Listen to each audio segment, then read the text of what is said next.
que lá vem spoiler. Chegamos com mais um episódio do Senta que lá vem spoiler, a sua dose semanal de spoilers de filmes, séries, documentários e indústria do entreter. Meu nome é Renato Sansão e estou muito bem acompanhado aqui pelo oráculo da sétima arte, Rodrigo Cunha. Fala, Cunha. Fala, Brasil, como é que vocês estão? Tudo bem? Cunha, eu não vou falar que tá tudo bem, porque o filme que a gente vai falar hoje, ele é tenso pra caceta, velho. Eu fiquei até um pouquinho perturbado com ele. E é por isso que eu vou trazer aqui também, né, pra gente dar uma acalmada nessa situação, o nosso lado oriental desse podcast, que é o samurai do entretenimento. Rafinha Prade aí, Rafa. Fala, Sansa, fala, Cunha. Hoje vai ser tenso. Olha, gente, hoje vai ser tenso e dentro de alguns segundinhos a gente vai falar aqui da principal estreia da Netflix no mês de setembro. Estamos falando de O Diabo de Cada Dia. What I'm about to do, I do because I have to.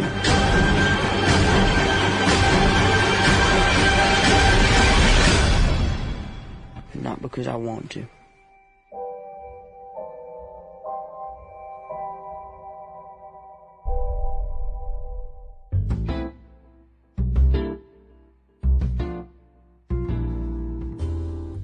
Muito bem, meus queridos, olha só, The Devil All the Time, ou O Diabo de Cada Dia, é uma adaptação do livro homônimo escrito pelo Donald Ray Pollock, que faz o papel de narrador, né, aqui do filme.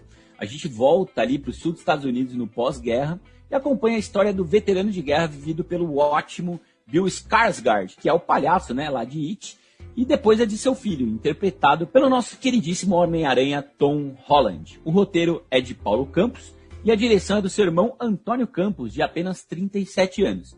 Ele dirigiu os bons After School e Christine, além de 5 episódios, né, da série The Sinner. É um cara talhado para trabalhar ali o thriller, o suspense e a tensão.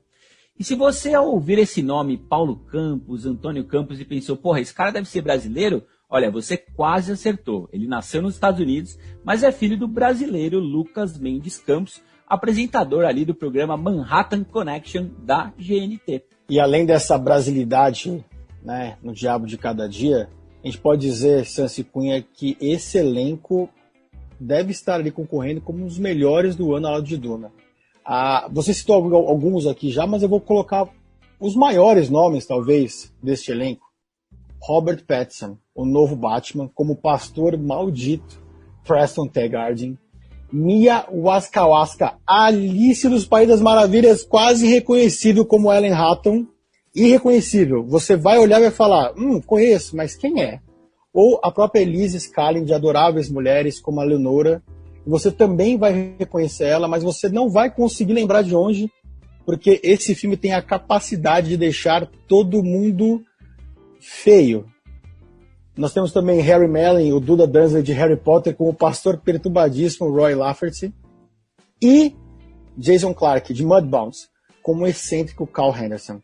Além disso, uma das minhas favoritas nesse filme, Riley Keough, de Mad Max, com a perturbada Sandy Henderson. E Sebastian Stan, o Soldado Invernal, como o xerife Lee Bodecker. A gente está vendo aqui então, gente, alguns super-heróis de filmes de super-heróis em um filme super denso. E vamos para as notas, né, gente? Quando a gente... A questão de nota é sempre uma discussão interessante, porque tem gente que olha, puta, velho, esse filme tá com nota baixa, eu não vou nem dar o play. E tem gente que, puta, cara, não, vamos dar uma chance. Mas, como a gente... nós somos aqui democráticos, a gente sim vai trazer a nota aqui dos principais portais e também as nossas tradicionais poltroninhas amarelas que você ouve lá no finalzinho. Então, falando aqui do IMDb, a gente está com 7.2 lá, que é uma nota interessante, né? Eu gosto de falar aqui com o Sansa sempre que, cara, acima de 6, né? A gente tem um acordo aí, vamos ver? Então a gente acaba assistindo.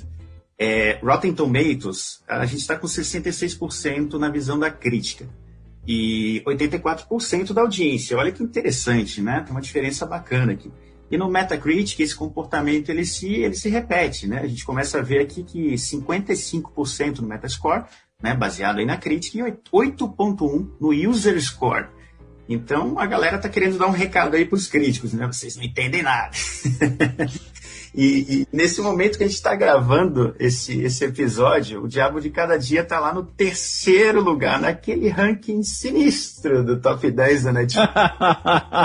Então, a gente não sabe muito bem, né? Mas o que a gente pode dizer é que esse filme, pelo menos a gente está percebendo que ele foi recebido, né, de uma forma bastante morna pela crítica, mas o público está dando aquele recado aí, né? O que vocês acharam disso, gente? Vocês estão mais do lado dos críticos aí ou dos usuários aí? Eu vou começar aqui, né, num First Impressions que a gente teve aí do Diabo de Cada Dia, para dizer para vocês com muita segurança, tá? Com muita segurança, num ano muito atípico que tá sendo esse 2020, né? E atípico é pouco para esse ano, que o Diabo de Cada Dia, cara, talvez seja um dos 3, né? Ou vamos colocar assim, 5 melhores filmes que eu vi esse ano. Tá? Como o Rafinha trouxe, o elenco é fantástico, é um baita elenco.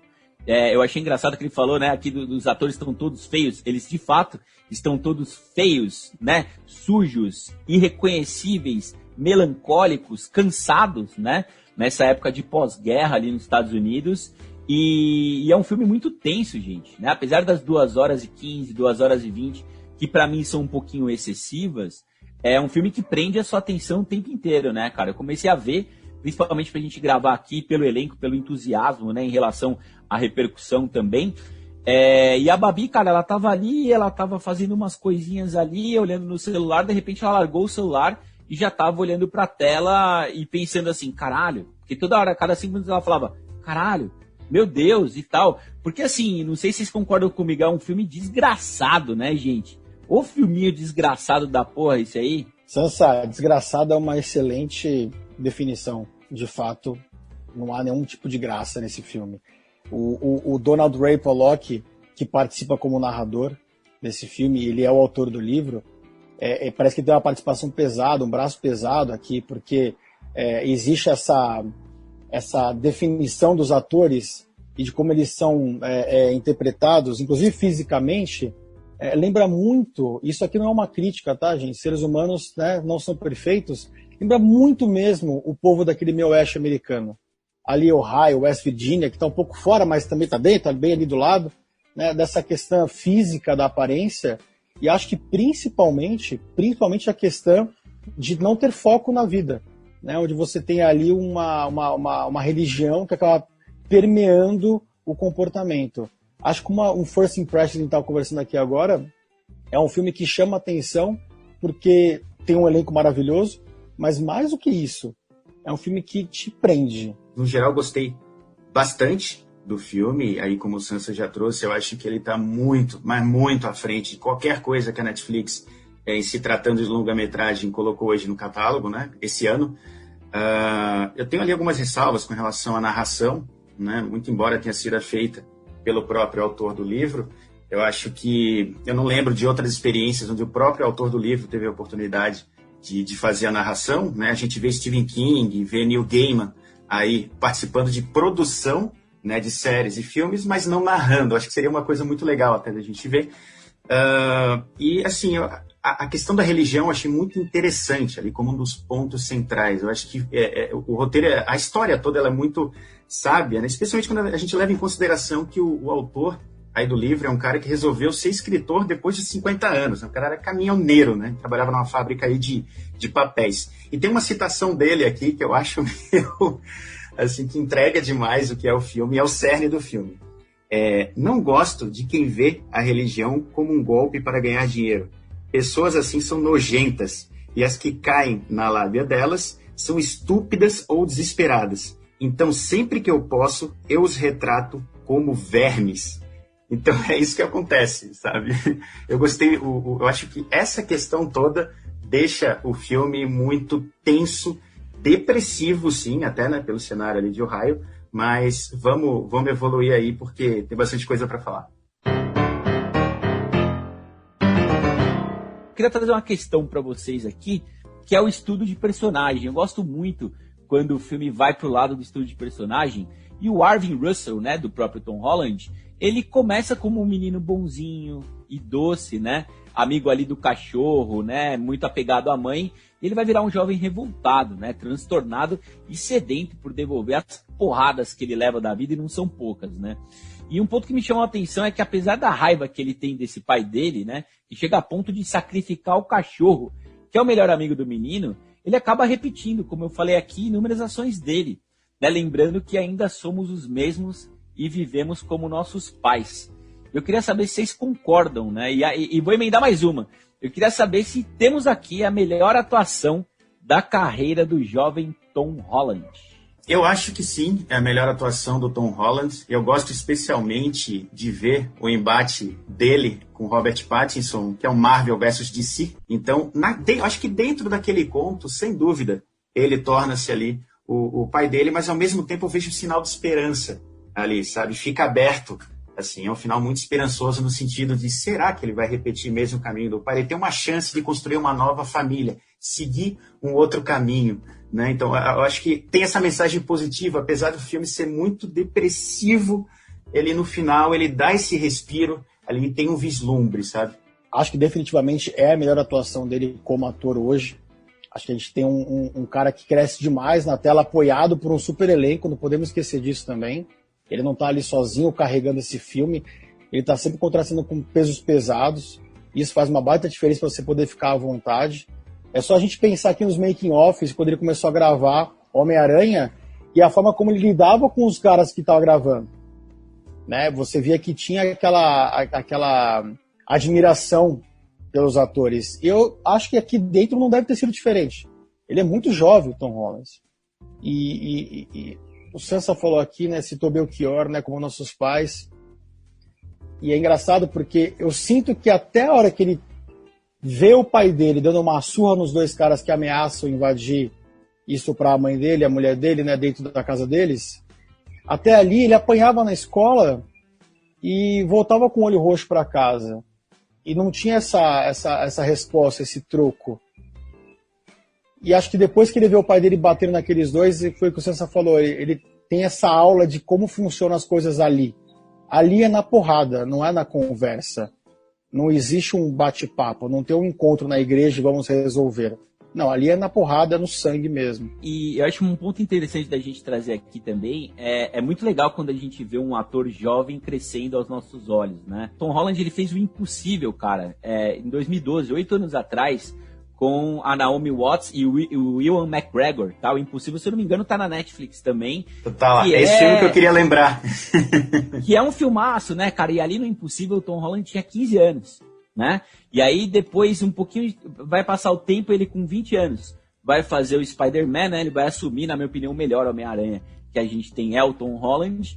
E com 24 anos, ele vai fazer esse Diabo de Cada Dia aqui.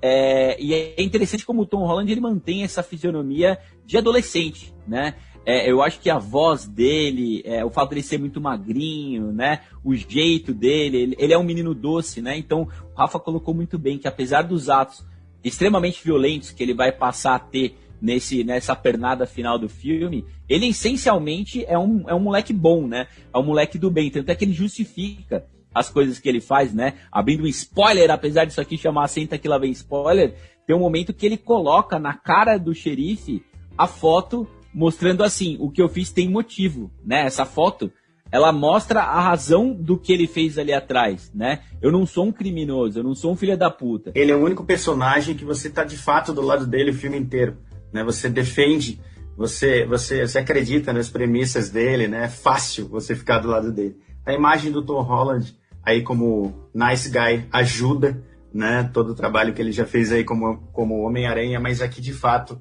né? Ele tá aí reconhecível. Essa cena final, Sansa, que você coloca aí, puta, ela é magistral, né, cara? Toda a construção dela e até o momento que o xerife, ele começa a vir atrás, você começa a ligar os pontos na sua cabeça, assim, caraca, meu cara vai descobrir que foi ele que matou os dois lá na beira lá do rio.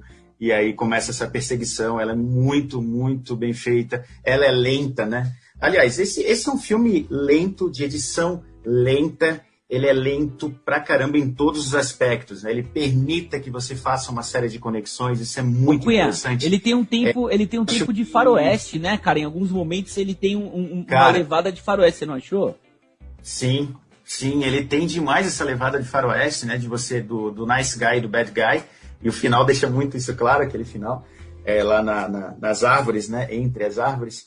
E isso é o que tá me admirando, sabe? Os usuários, as pessoas, falando lá das notas lá em cima, as pessoas estarem gostando de um filme extremamente lento, né? Isso eu não estou conseguindo nem entender. Até porque, para mim, eu acho que ele tem sérios problemas em relação à construção dos núcleos nos 2 primeiros terços ali do filme, sabe? Na primeira parte e no meio. Ele demora até para engrenar, né? Eu não tenho problemas com isso de forma alguma, eu adoro filmes, eu não julgo filmes por duração ou por velocidade, né? Eu sou aquele tipo de cara, a história é boa, mas eu tive probleminhas para engrenar no início, especialmente porque parece que quem leu o livro aí, o livro realmente ele é muito episódico, né? Assim como é o filme, mas o livro, para cada capítulo do livro, ele tem ali um núcleo de personagens, né? Então ele desenvolve isso muito mais lento. O que eu achei chato aí foi eles terem tirado muito da história do núcleo, talvez um dos mais interessantes, que é o dos serial killers, né? Que são os 2 lá que estão ali, que ele vira meio que um road movie, tal, e parece que no livro aquele núcleo lá é um dos mais explorados e é muito mais tarantinesco do que a gente vê ali. E eu queria lembrar também que o casal de serial killers que a gente tem ali me lembrou muito o Natural Born Killers, cara, Assassinos por Natureza, belíssima lá de lembrança. 1994, do Oliver Stone, cara, escrito pelo Quentin Tarantino, onde a gente tinha o cara, né, vivido pelo Woody Harrelson, carecão, e a moça vivida pela incrível Juliette Lewis, né, cara, Assassinos por Natureza, inclusive, um dos meus filmes favoritos, é um filmaço, e eu acho que tem até uma referência, né, ali na atuação, nos trejeitos e tal, eu acho que eles passaram por ali também. Me passou aqui, eu não queria perder isso, eu queria colocar aqui na mesa algumas cenas, né? Eu queria trazer uma primeira que seria a cena lá do nosso querido Harry Milling, que faz o pastor, o Roy Lafferty, que é um figuraço.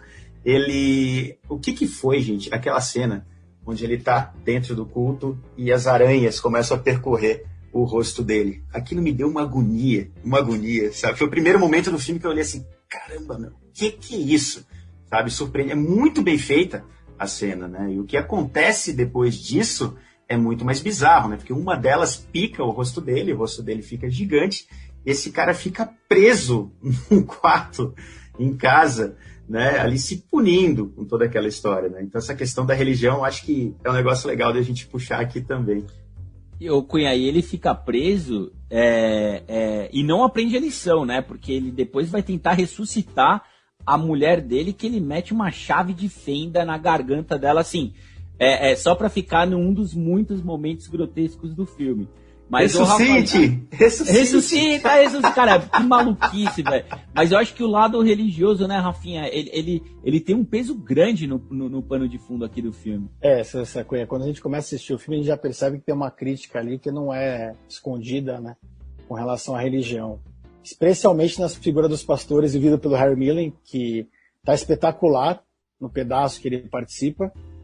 Eu acho que, só voltando 10 segundinhos aqui atrás, que o povo se identifica muito com o filme porque existe uma questão de karma instantâneo nesse filme que agrada a audiência. O Harry Milling mata a esposa, quer ressuscitá-la e depois ele é assassinado pelo casal de serial killers. E assim o filme segue nessa sucessão. De qualquer forma, voltando à questão da religião, ali nos anos 50, a gente podia ver que tinha esse poder sobre as pessoas, porque, de novo, a gente percebe que falta um pouco de objetivo de vida nessas pessoas interior ali dentro dos Estados Unidos, e a gente pode traçar um paralelo tranquilamente com o momento que a gente vive hoje, dessa linha da exploração da fé, né? Não é à toa que ali dentro, né, desse filme existe uma interpretação muito pesada da religião cristã evangélica, né, dessas rezas, dessas missas mais exaustivas, mais cansativas, mais vigorosas, como Harry Milling faz, inclusive interpretativas com a questão das aranhas. Essa parte dos líderes religiosos, ela é pesada nos Estados Unidos, tem diversos documentários que trazem um pouco sobre isso mesmo, né, de como as pessoas acabam sendo, passando, na verdade, por essa lavagem cerebral. E é muito fácil passar para isso para hoje, né? Como faltam objetivos na vida das pessoas e como a fé acaba sendo explorada pelo lado negativo. Isso que você falou, eu acho que retrata muito bem na cena que a gente tem lá do Preston, que é o pastor vivido aí pelo Robert Pattinson, né? Quando ele pega o carro e leva a Lenora lá para aquele matagal. Tá chovendo, né? E aí ele começa a rezar com ela e a pedir para ela: por que você não mostra para o Senhor como você veio ao mundo? E aí você começa a ver aquela construção de uma cena repugnante, né? Onde Canalha. tudo é justificado pela fé e pelo fanatismo religioso, sabe? Isso coloca qualquer mal que você vai praticar, você coloca esse escudo na frente. Então você vê isso começando a acontecer ali, e a dependência que a Lenora desenvolve para com ele, né, é um negócio que dá muita, mas muita raiva, cara, sabe? E aí, de novo, né, o autor do livro, eu fico imaginando quantas vezes ele viu essa narrativa na vida real, cara. Cara, eu achei interessante uma coisa que aconteceu no filme, né, 70 anos atrás, olha só, e acontece muito hoje também, é como esses líderes religiosos, né, não vou colocar aqui apenas pastores evangélicos, tá? Mas como muitos líderes religiosos têm essa ascendência sobre parte considerável da população, né? Então a gente tem no filme um xerife, né, que comanda a cidade ali, xerife prefeito, xerife político, mas que a população segue de verdade, né? Quem elas colocam a vida nas mãos são esses pastores, né, cara? E a gente tem muito disso hoje também, né? Que é aquele perigo enorme que quando você junta religião e política, né? Quando você tem esse lado, né? E aqui eu vou sublinhar o evangélico, já que a gente tem no recorte Brasil 30% da população evangélica tende a votar nos políticos que abraçam a religião, né? Que são evangélicos também, né? E não vamos restringir só apenas a quem está na política hoje. Há muitos anos você tem um curral eleitoral que um dos pilares é a fé, né? Você precisa trabalhar com a fé das pessoas, você não pode renegar essas religiões, principalmente as majoritárias, né? Então essa exploração da fé é muito bem feita no filme, e certamente o escritor do livro, que faz o papel de narrador aqui, e ao contrário do Cunha, eu gosto dessa cadência narrativa dele, porque é um momento que ele traz alguma ironia para o filme, né? Uma narração muito irônica, né? Tem algum sarcasmo ali, me agrada bastante. O que ele viu, né, ao longo dessa vida, o que ele não deve ter visto de nojento, né, de repugnante, para colocar uma coisa dessa no papel e depois na tela também. Eu acho, Santos Cunha, que vale a pena a gente também pontuar aqui que, apesar da fé ser utilizada de forma errada, em muitos momentos, em várias décadas, em vários filmes, em vários países, em vários locais, o problema não está na fé. O problema está na forma como os seres humanos utilizam essa fé para o bem ou para o mal. Seja ele evangélico, seja ele católico, não interessa. Se a gente pegar aqui o próprio filme, nós temos um personagem que é a avó do Armin no filme, onde ela é uma mãe solteira, né? Pelo menos não deixa claro onde está o pai, mora com o irmão, aparentemente. Ela se apega muito à igreja para poder passar por várias coisas. A morte do filho, a morte da Lana, ela passa por tudo isso e ela se apoia na igreja. E ela só passa a ter problema com isso quando ela passa por um desgosto com um padre novo, que é o Robert Pattinson, onde ele menospreza a comida dela como se fosse uma comida de pessoa pobre. Porque, obviamente, ele é um pastor corrupto. Mas até ali, e ela já está bem mais velha nesse momento do filme, você vê que ela viveu uma vida permeada pela religião e pela fé. E isso fez com que ela seguisse em frente. Nem todo pastor, padre, líder religioso usa a fé para o mal. A gente tem que deixar isso claro aqui também, porque pode ser que soe um pouco agnóstica a coisa, mas não é verdade. Tecnicamente falando, gente, eu acho que O Diabo de Cada Dia é um filme aí que tem muitas qualidades, né? É um filme filmado em 35mm, né? Tem uma cinematografia lindíssima, uma belíssima direção, a trilha sonora, né? Ela ajuda a compor muito esse plano de fundo, atuações que a gente já trouxe aqui. E eu não acho, tá, que é um filme que tem estofo para estar ali nessa temporada de premiações, né, por alguns pontos que eu já trouxe aqui. Mas como é que vocês dois veem isso? Vocês acham que é um filme que poderia, por exemplo, tá indicado na categoria de melhor filme? Cunha, com certeza absoluta em caixa alta aqui, velho. É um filmaço, tá? É um filmaço. Realmente ele tem alguma coisa com ritmo ali, né? Ele poderia ser ou mais enxutinho, ou ser uma minissérie, de forma que coubesse tudo que ele quer trazer ali. Mas, tecnicamente, cara, sobretudo a fotografia que você mencionou, a trilha sonora e algumas atuações, tá? Vou citar Tom Holland, vou citar Robert Pattinson, vou citar o Harry Melling com aquele pastor, cara, inesquecível, né? Das aranhas. Concordo contigo que as atrizes mulheres estão mais apagadas, o que faz sentido, dado o contexto e o local onde tudo se passa ali. Mas, cara, é um filme aí que eu vejo indicadíssimo nas principais premiações, inclusive Oscar. Não podemos esquecer que o Antônio Campos tem 37 anos, gente. E ele está dirigindo um elenco com Robert Pattinson, Tom Holland, Bill Skarsgård, Halle Bennett, Sebastian Stan, Jason Clarke, que é um cara veteraníssimo de filmes. Cara, o Antônio Campos tem 37 anos. Como é que você faz para ser respeitado nesse meio com 37 anos dirigindo esse peso todo? E ele conseguiu ali, eu acho, juntar maravilhosamente bem direção de arte, tem uma direção de arte muito bonita no filme também, a trilha sonora, e para mim a questão de ele ter conseguido colocar a digital dele no filme, utilizando esses atores pesados, com uma maquiagem também, que eu vou falar para você, gente, a gente falou no comecinho aqui do episódio, mas vale a pena a gente falar de novo aqui. Você olha para Mia Wasikowska e você sabe que você já viu em algum lugar, mas você não reconhece ela de cara. Nossa, muito, velho, muito. As pessoas estão cansadas, Sansa. Você vê que as pessoas estão...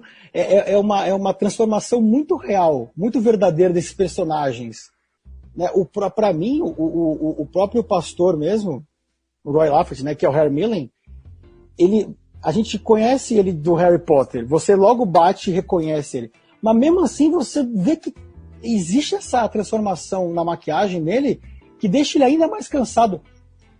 O próprio Jason Clarke, antes de matar, né, o Harry Milling no filme, ele fala, deixa eu tirar uma foto sua aqui dessa sua caneca cansada, que é uma expressão americana, né, que para pessoas feias.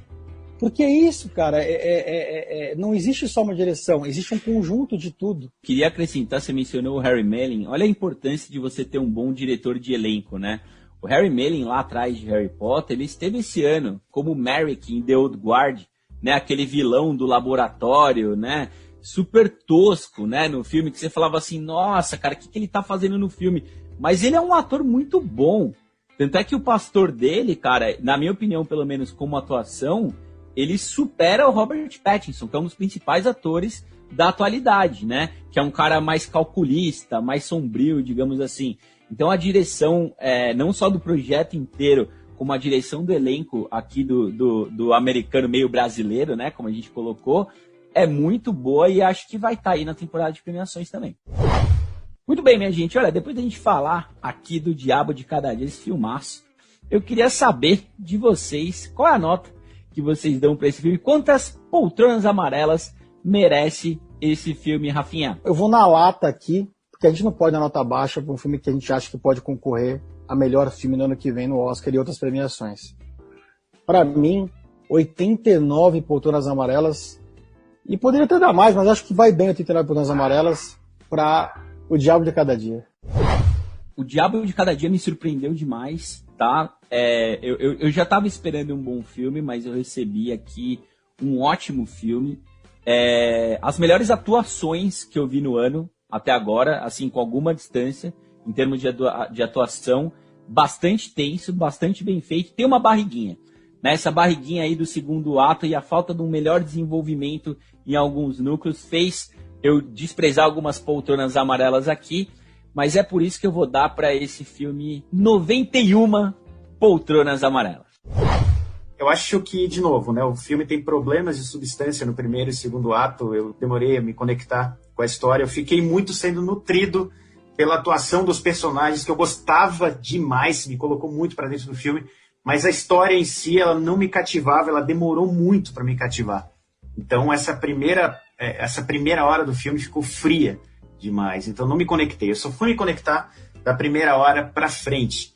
Então eu dou com isso 75 poltronas amarelas bem geladas mesmo pra esse filme, apesar de ser um grande filme.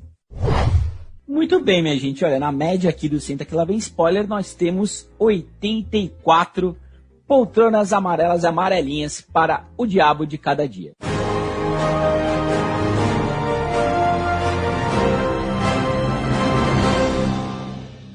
Muito bem, minha gente, olha só, esse foi o episódio de O Diabo de Cada Dia, o principal lançamento da Netflix aí para esse mês de setembro.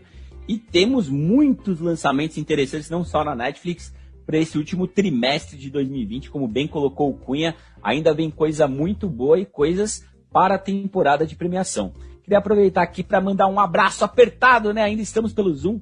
E me despedir dos queridíssimos Samurai Oráculo. Sansa, Cunha, obrigado de novo. Até a próxima. É isso, pessoal. A gente quer que vocês assistam esse filme e venham comentar com a gente aí nas nossas redes sociais, porque com certeza é um filme que vale muito a pena ser visto. Mas se você quer um filme um pouquinho mais rápido, talvez não seja o filme para você. Mas, de fato, ele é um filme muito bom e a melhor coisa que a Netflix trouxe até esse momento, nesse conturbado ano de 2020. Obrigado, gente. Um abraço a todos e até a próxima.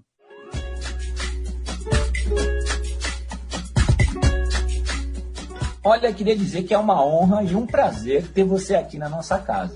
O Senta Que Lá Vem Spoiler é um podcast que fala sobre artes e entretenimento. Cinema, séries, documentários e novidades na telinha e na telona. É isso aí. Se você se interessa pelo tema, aproveite para se inscrever em nossos canais e receber em primeira mão os episódios que lançamos todas as semanas. Então é isso. A gente está no Spotify, Deezer, Apple Podcasts e Google Podcasts. E a gente também está nas redes sociais. Estamos nas redes sociais. Basta digitar na nossa sigla SQLDS de Senta Que Lá Vem Spoiler, que você nos encontra no Facebook, no Twitter e no Instagram. Siga, comente e compartilhe.